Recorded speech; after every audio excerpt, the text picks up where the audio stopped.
Prince Kid ibihe byiwe byaranzwe n'agahinda cyane cyane muri uyu mwaka, cyane ko ni ibihe bitari bimworoheye, afatikanyijemo n'uwo yihebeye cyangwa se n'umufasha wiwe kuri uyu munsi, kuri iyi tariki turi kuvugiraho iki kiganiro, akaba ari we bari kumwe ubu ngubu aho bicaye bishimye, nubwo tutazi ngo after this wedding feedback zimeze gute, cyangwa se biraza kuba bishima iki cyangwa se bigaragiwe n'iki.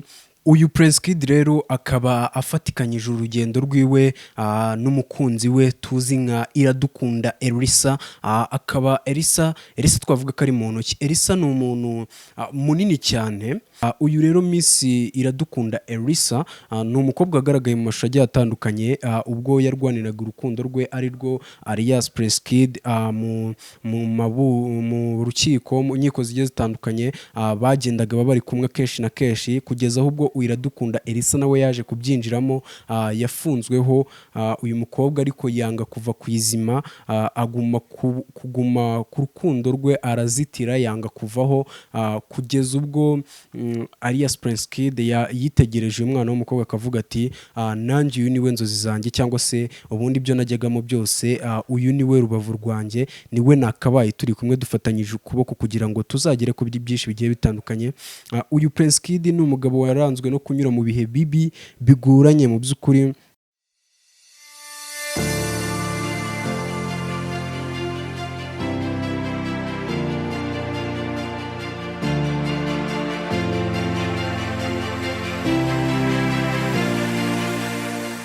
Yes, ndagusuje kandi ngoye nikaze wowe ukurikirana ibiganiro bya day to day. Nge wumva Derek, tugiye kubana muri iki kiganiro cy'uyu munsi, ikiganiro kitari kirekire kandi kitari na kigufi cyane. Hari benshi bagiye bamenya kuri saga y'umugabo bita alias Prince Kid cyangwa se Ishimwe Dieudonné, wamenyekanye mu irushanwa rya Miss Rwanda ubwo ari we wabaga uriyoboye, urirangaje imbere. Uyu Prince Kid akaba yararanzwe no kuyobora neza iri rushanwa ubwo hazaga Kirogoya wasaga nk'aho amwitambitse, cyangwa se Kirogoya waje widobya muri plans ze, cyangwa se mu kugera ku ntego yifuzaga muri rushanwa, cyane yuko yari umusore ubishoboye cyangwa se ugaragara nk'aho abishoboye, yaba physical yiwe cyangwa se n'ibikorwa byiwe byagendaga byagaragara ko ari irushanwa ashoboye. So ngiye tukiri kumwe kuri YouTube channel day to day, ni Derek igisubizo, cyangwa se Derek biterwa nuko ushaka kunyica,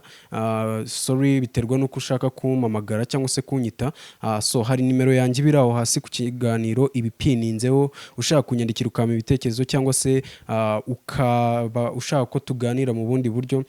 Mu gihe wanze kwandika muri comment cyangwa se udashaka kwandika muri comment, wayihamagara tukazatuvugana, cyangwa se ukajya unyandikira ibitekerezo on business. So uyu munsi rero tugiye kuganira kuri uyu Prince Kid, ibihe byiwe byaranzwe n'agahinda cyane cyane muri uyu mwaka, cyane ko ni ibihe bitari bimworoheye, afatikanyijemo n'uwo yihebeye cyangwa se n'umufasha wiwe kuri uyu munsi, kuri iyi tariki turi kuvugiraho iki kiganiro, akaba ari we bari kumwe ubu ngubu aho bicaye bishimye, nubwo tutazi ngo after this wedding feedback zimeze gute, cyangwa se biraza kuba bishima iki cyangwa se bigaragiwe n'iki.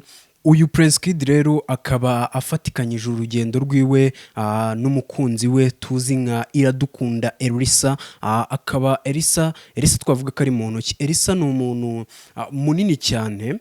Elsa ni umukobwa, cyangwa se agiye kuba aracyari umukobwa kuko right now arava muri wedding yiwe ari official, byuzuye neza bidafite akantu na kamwe bigabanya, kuko nibwo abaye umubyeyi cyangwa se umugore w'umugabo runaka, biraba byuzuye 100%, nta kindi kintu arabasigaje, yaba umurenge bawugiyemo, nubwo ederi tuzi yuko nyine nubundi iyo wavuyemo muri umugore n'umugabo, ariko iyo mubyeretse n'ababyeyi burya mukabashimisha, mugakora kino kirori cya nyuma, aba ari byo bintu bivuga yuko bifatika cyangwa se bituma witwa umugore nawe aho uri hose ukumva yuko ufite ishema.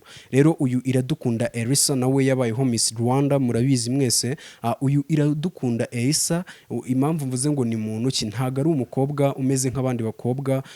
Twavuga yuko ni umukobwa w'ubwo w'intwari, wabaye intwari mu bihe bigiye bitandukanye, ubwo yarwaniraga urukundo rwiwe ku buryo bukomeye.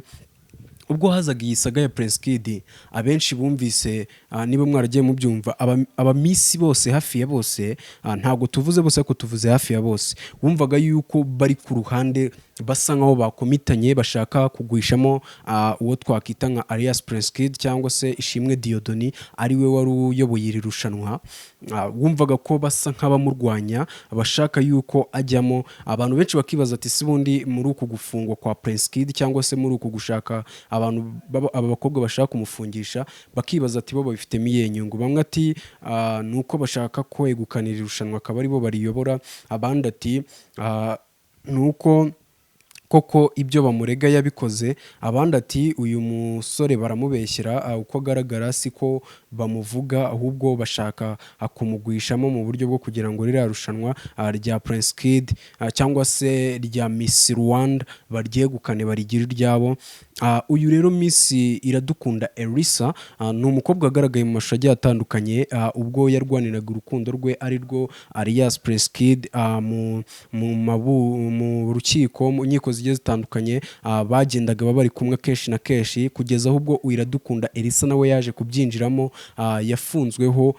Uyu mukobwa ariko yanga kuva ku izima, aguma kuguma ku rukundo rwe, arazitira yanga kuvaho, kugeza ubwo alias Prince Kid yitegereje uyu mwana w'umukobwa akavuga ati nanjye uyu niwe nzozi zanjye, cyangwa se ubundi ibyo najyagamo byose, uyu niwe rubavu rwanjye, niwe nakabaye turi kumwe dufatanyije ukuboko kugira ngo tuzagere ku byinshi bigiye bitandukanye.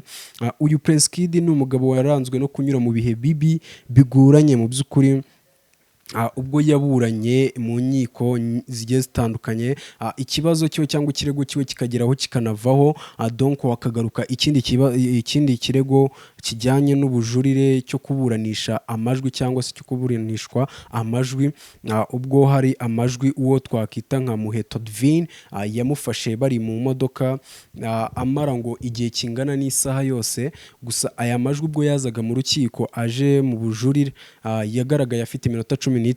Abantu bakagira bati ntago aya majwi yakaje afite iminota 16, ahubwo yakaje anomo uko yafashwe akiri natural. Prince Kid nawe akigarika ubushinjacyaha avuga ati, cyangwa se urukiko avuga ati ntago mwakabaye muzana amajwi yeditinzwe kuri uru rwego, ahubwo mwakabaye muzana amajwi nk'uko twaganiriye, kuko bo bakuyemo ibyo bashakaga kubazanira ngo mwumve, muri make babumvishije ibyo mwashaka kumva. Prince Kid aragira ati kandi koko ibyo avuga birumvikana. Mu by'ukuri dufata urugero rworoshye, turi kuganira njye nawe, nshobora kuvuga ati bariya bana bararyamanye, warangiza wowe iryo jambo kuko wamfashe record ukagenda ukaryeditinga ukavanaho bariya, warangiza ukaba wakifata n'akarikode, urugero ukavuga ati ukavuga ijambo ukagenda ukaryomeka hahandi bikaba nyine ijambo riri big, cyangwa se ugafata amajwi maremare ukagenda ufata utuntu duhuzahuza ku buryo ijwi nibaza no kuripima barasanga ari ijwi ry'umuntu wabyivugiye, ukagenda ufata akantu gato gato, murabizi editing zibaho, ukagenda ufata utuntu duto duto ushaka kugenda uhuzahuza, ukaduhuzahuza ukavanamo ikintu kiri big, nyamara mu by'ukuri ari ikintu mwaganiriye gito cyane, kuko wowe hari ibyo ushaka gukora bihambaye ukagenda ukabikora. Rero uyu twita nka Prince Kid Ishimwe Diodoni waburana avuga yuko ayo majwi ari amajwi yeditinzwe, atari amajwi ari normal. Aravuga ati niba kuko ibyo mushaka kungerekaho mushaka kubyemeza imbere y'ubushinjacyaha cyangwa se urukiko, muzane ayo majwi nk'uko twavuganye igihe kingana n'isaha,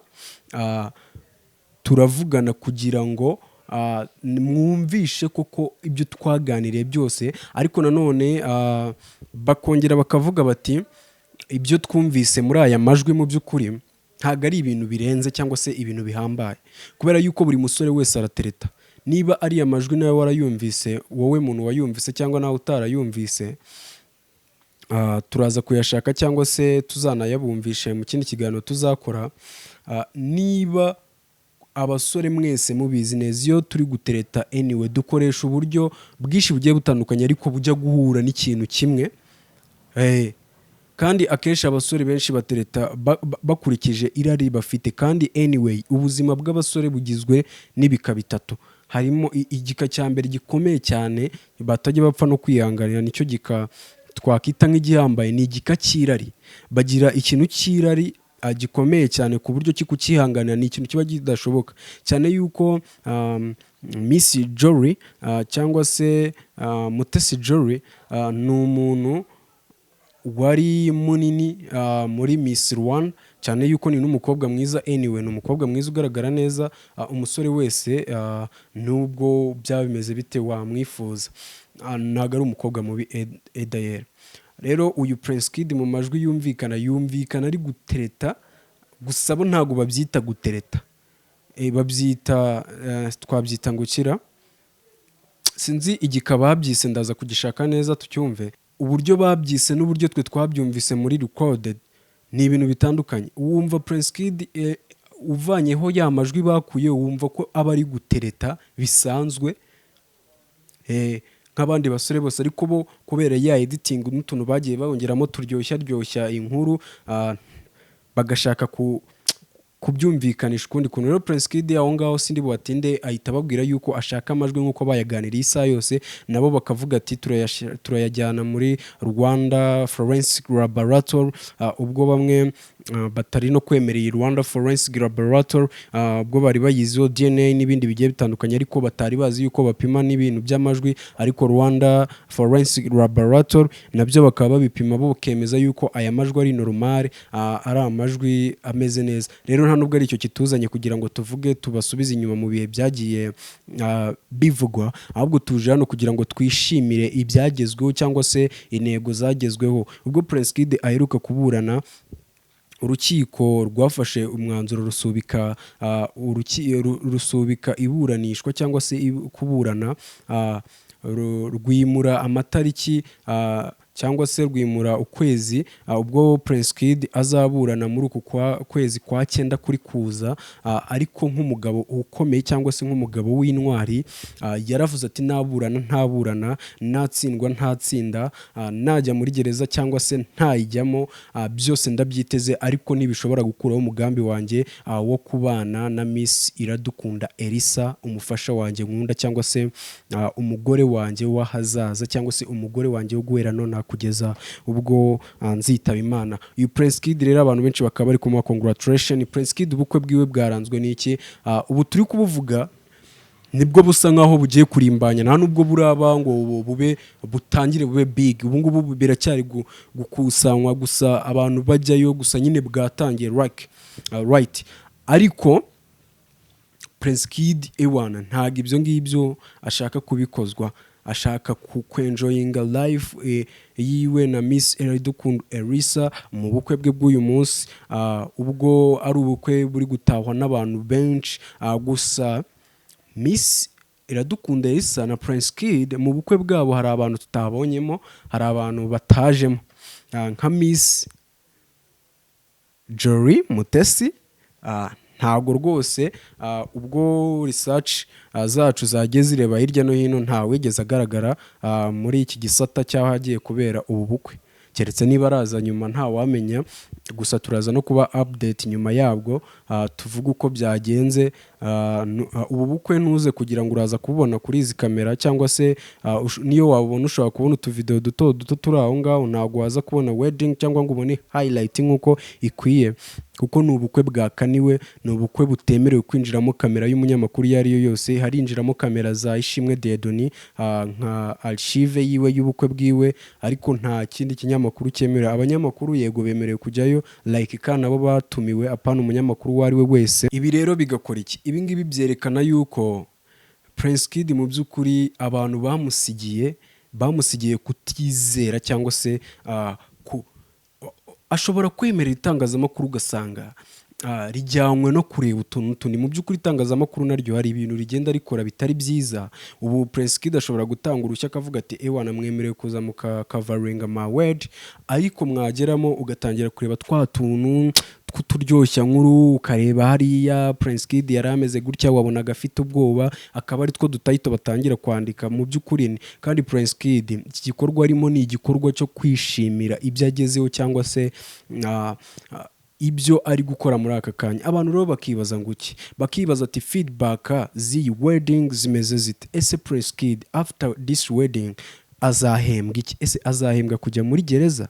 Azahembwa kujya mu buroko? Abantu icyo kintu bari kukibaza cyane, ku buryo buri commentaire yabo iri kuzamo aya marangamutima, bibaza ati se Prince Kid after this wedding bizagenda bite?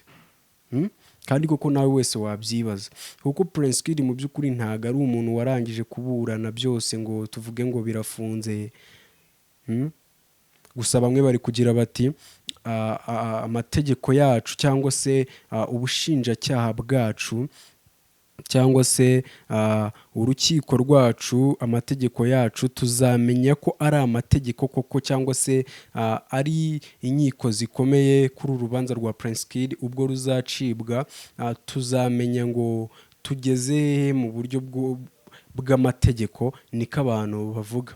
Gusa nawe wowe wumva bimeze bite? Eske ubundi bitewe nuko nawe uzi anyway bari n'abakobwa bakuze ngo mu byaha yashinjwaga harimo guhoza ku nkeke, n'utuntu n'utundi ugenda wumva harimo n'utunyanga ukuntu. Gusa ntabwo turi amategeko niyo arebwa agakurikizwa nk'uko yabugenewe. Gusa kuri uyu munsi icyo nababwira kiri update ni uko Prince Kid kuri uyu munsi, kuri iyi tariki mureba, nibwo ari gukora wedding. Ubu tuvugana turi tariki 31 z'ukwezi kwa munani 2023, nibwo icyo twakwita nka wedding cyangwa se mu rurimi rw'ikinyarwanda icyo twakwita nk'ubukwe. Ubu tuvugana ewana ceremony imeze nabi. Ni ubukwe busa nkaho buri buze kuba big cyane, kuko hari videos y'amamodoka menshi ewana yerekeza ahagiye kubera ubukwe, menshi ko katagira ingano, atarangira mu muhanda, kuko uhita ubona ko ari ubukwe buri big. Ariko anyway Prince Kid ntabwo ari umuntu woroshye. Havuyeho yuko saga zino zituma umuntu aciririka imbere y'abaturage, hari ikintu kiba kikaba kikwiciye izina pe.